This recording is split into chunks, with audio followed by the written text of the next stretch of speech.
7 piece কবুতরের বাচ্চা পরিষ্কার করে এখানে রেখেছি, রান্না করব আমাদের ছাদেবেলা।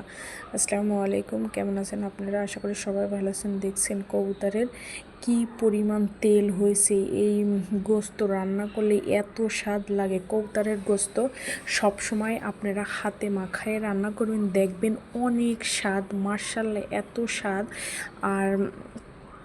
আর অনেকে রান্না করে আপনার রসুন, পেঁয়াজ, আদা যা কিছু লাগবে সব কিছু তেলের উপর ভেজে নিয়ে কষায় তারপরে দেয়। আসলে এইভাবে দিলে হয় কি, দেখবেন গোস্তটা দেওয়ার পরে পরে গোস্তটা চুপসে যায়, রাবার মতো হয়।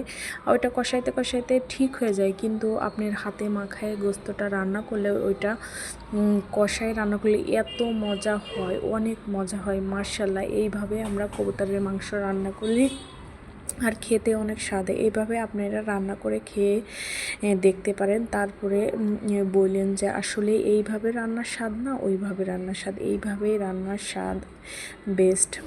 মাশাআল্লাহ সব কিছু আমি পরিষ্কার করে নিয়ে নিচ্ছি, সবগুলো কবুতরের বাচ্চায় মাশাআল্লাহ তেল অনেক। আর এখন কবুতরের মশা কামড় দেয়, যার কারণে সেইখানে আপনার ওই পক্সো মতো হয়ে যায়, সেই জন্য কবুতরের বাচ্চা এখন রাখা মুশকিল হয়ে যায়। আর প্রতিদিন আসলে ধূপ দেয়া বা কোয়েল দেয়া, এটা কোয়েল দেয়া তো বিপজ্জনক, তারপরেও দেওয়া সম্ভব হয়ে ওঠে না।